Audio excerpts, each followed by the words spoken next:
नमस्कार विद्यार्थियों, बीए प्रथम वर्ष के राजनीति विज्ञान के मूल आधार के अंतर्गत आज हम अध्यक्षात्मक शासन व्यवस्था के बारे में अध्ययन करेंगे। संसदात्मक शासन व्यवस्था के बारे में हम अध्ययन कर चुके हैं। कार्यपालिका और व्यवस्थापिका के बीच जो संबंध होते हैं उसके आधार पर शासन के दो रूप कहे जा सकते हैं। एक है संसदात्मक शासन व्यवस्था, एक है अध्यक्षात्मक शासन व्यवस्था। हालांकि संसदात्मक और अध्यक्षात्मक शासन व्यवस्थाएं लोकतंत्र के अंतर्गत ही दोनों शासन व्यवस्थाएं हैं।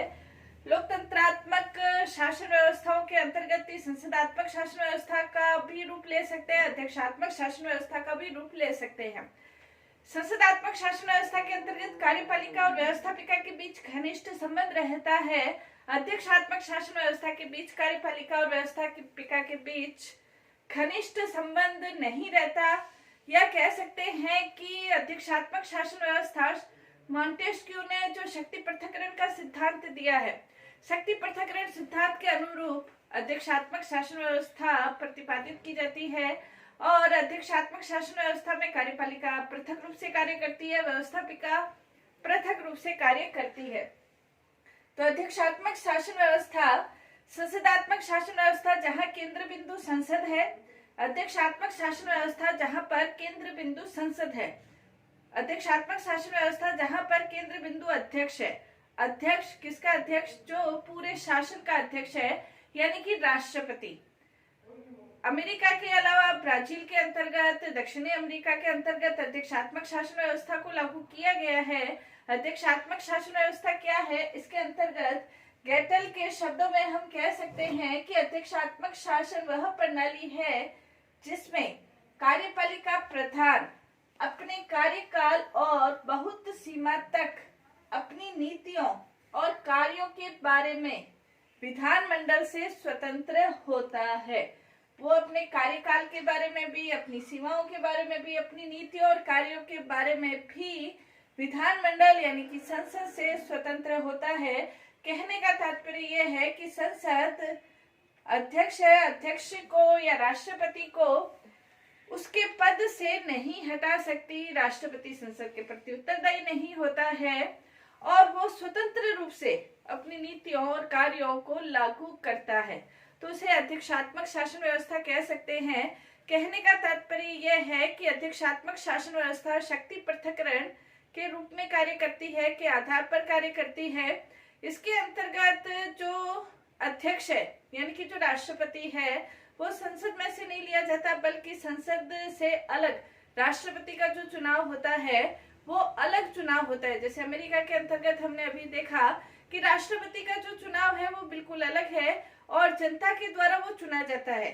संसदात्मक शासन व्यवस्था के अंतर्गत जहां लोकसभा के अंतर्गत बहुमत दल का जो नेता होता है वो प्रधानमंत्री बनता है, लेकिन अध्यक्षात्मक शासन व्यवस्था में जो संसद है, विधानमंडल है, व्यवस्थापिका है, वो बिल्कुल पृथक रूप में अपना कार्य करती है और जो राष्ट्रपति है, कार्यपालिका है, वो व्यवस्थापिका से स्वतंत्र रहते हुए अपना कार्य करते हैं।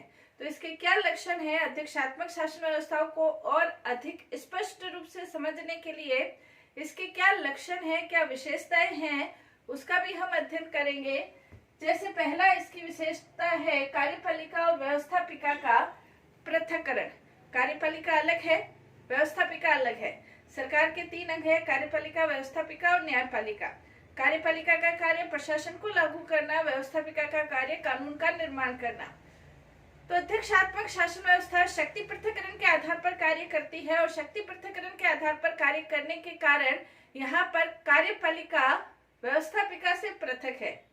कार्यपालिका व्यवस्थापिका से पृथक है, इसका तात्पर्य यह है कि जो राष्ट्रपति है और उसका जो मंत्रिमंडल है वो व्यवस्थापिका में से या संसद में से नहीं लिया जाता है।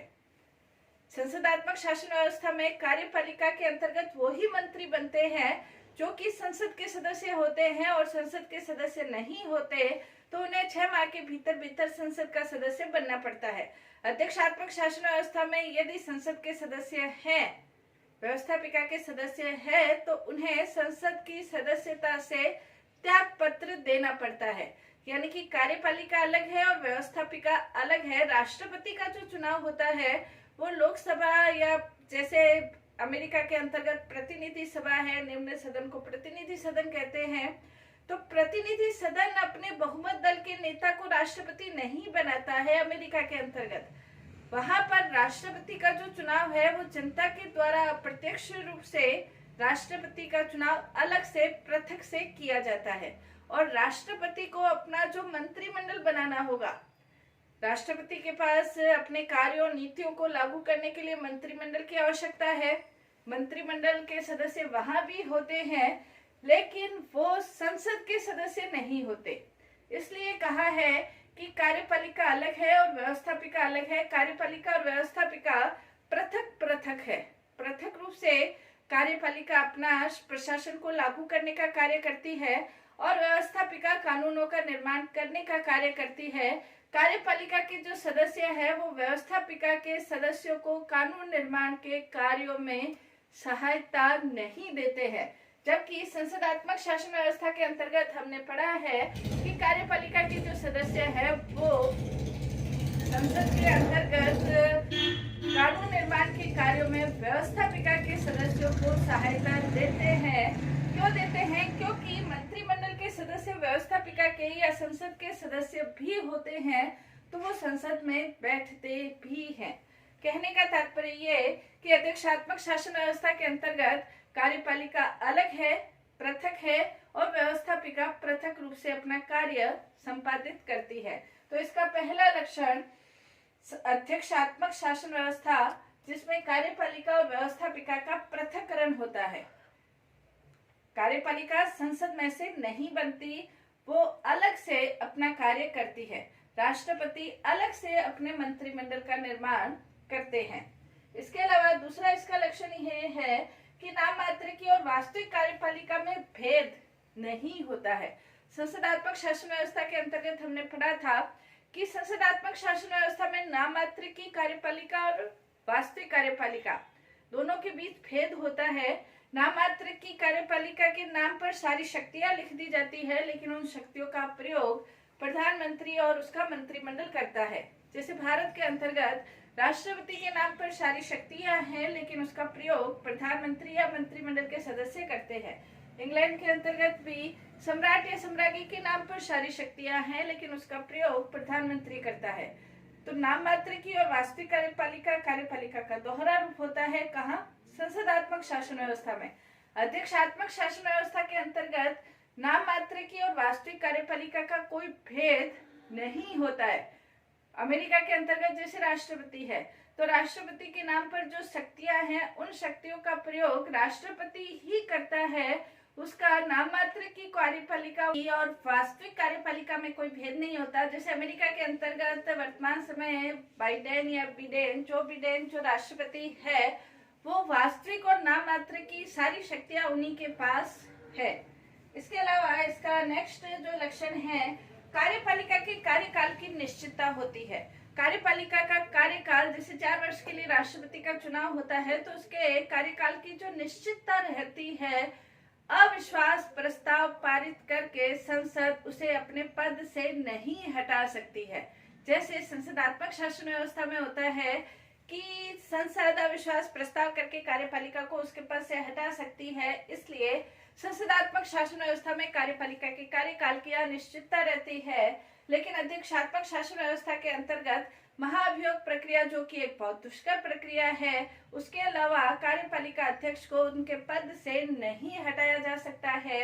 इसलिए हम ये कह सकते हैं कि कार्यपालिका के कार्यकाल की अध्यक्षात्मक शासन व्यवस्था में निश्चितता रहती है। निश्चित होता है कार्यपालिका का कार्यकाल। नेक्स्ट, इसके अंतर्गत मंत्रिमंडल का जो निर्माण किया जाता है, जैसे संसदात्मक शासन व्यवस्था के अंतर्गत मंत्रिमंडल का जो निर्माण होता है राजनीतिक सजातीयता के आधार पर होता है।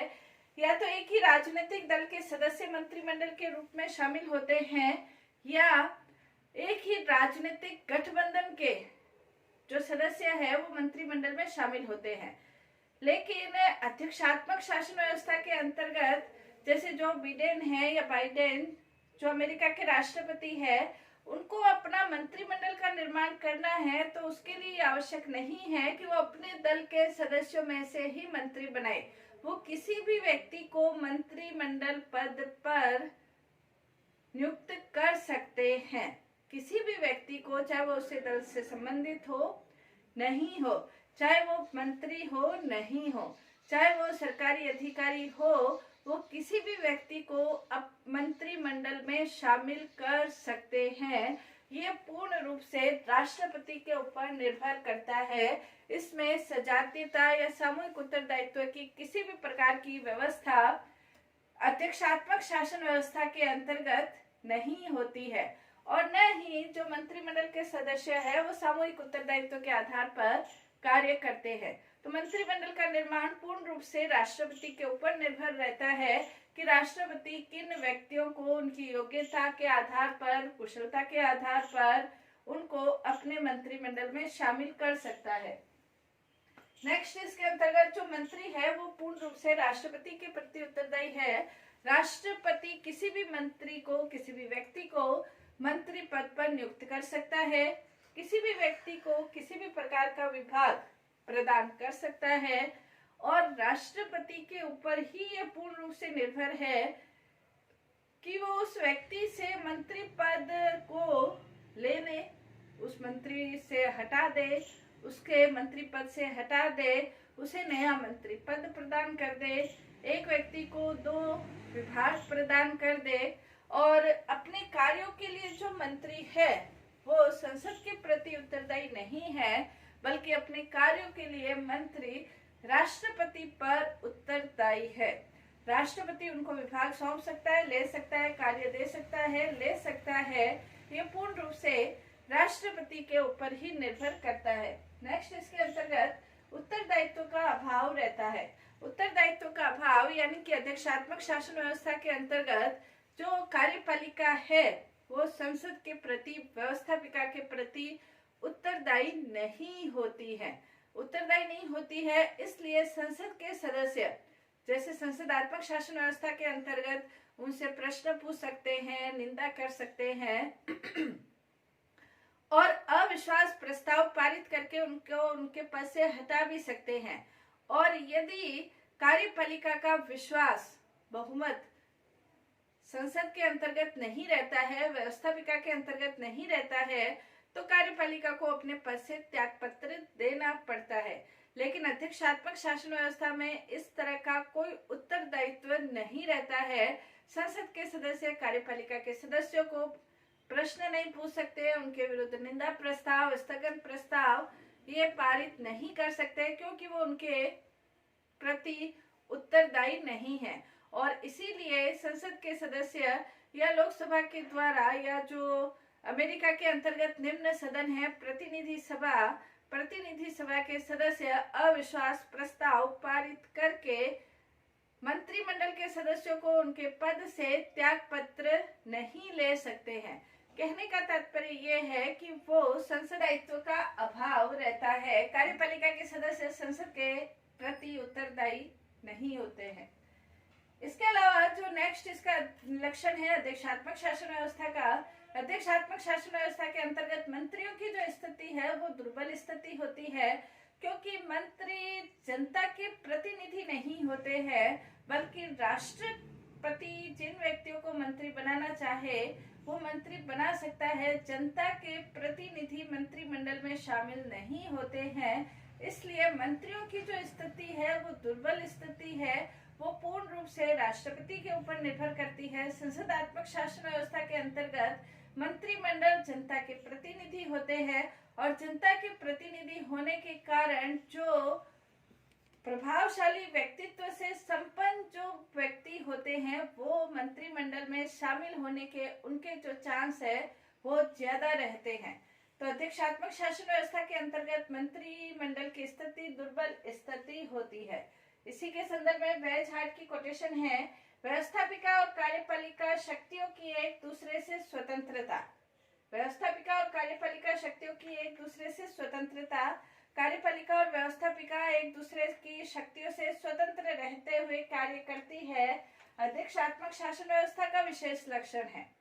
कार्यपालिका अपनी शक्तियों का अलग प्रयोग करती है, व्यवस्थापिका अपनी शक्तियों का अलग प्रयोग करती है, और इन दोनों का एक दूसरे से सहयोग और घनिष्ठता संसदात्मक शासन व्यवस्था का विशेष लक्षण है। इन दोनों का सहयोग और घनिष्ठता संसदात्मक शासन व्यवस्था का विशेष लक्षण है। यानी कि अगर सारांश रूप में हम ये देखें तो कार्यपालिका और व्यवस्थापिका एक दूसरे से स्वतंत्र रहते हुए कार्य करें। कार्यपालिका के सदस्यों का चुनाव व्यवस्थापिका में से नहीं हो और न ही वो दोनों एक दूसरे के कार्यों में हस्तक्षेप करें। यह अध्यक्षात्मक शासन व्यवस्था। संसदात्मक शासन व्यवस्था जब कार्यपालिका का चुनाव व्यवस्थापिका में से ही किया जाए और कार्यपालिका और व्यवस्थापिका आपसी सहयोग के आधार पर कार्य करे, यह संसदात्मक शासन व्यवस्था की विशेषता है। तो अध्यक्षात्मक शासन व्यवस्था के लक्षणों के बारे में हमने ये पढ़ा। अध्यक्षात्मक शासन व्यवस्था के अंतर्गत राष्ट्रपति, उसका मंत्रिमंडल संसद में से नहीं लिया जाता। कार्यपालिका, व्यवस्थापिका दोनों पृथक पृथक रहते हुए कार्यकाल की निश्चितता के आधार पर, उत्तरदायित्व के आधार पर कार्य करती है। तो ये अध्यक्षात्मक शासन व्यवस्था की विशेषताएं कही जा सकती है। कार्यपालिका व्यवस्थापिका के प्रति उत्तरदायी नहीं होती है। धन्यवाद।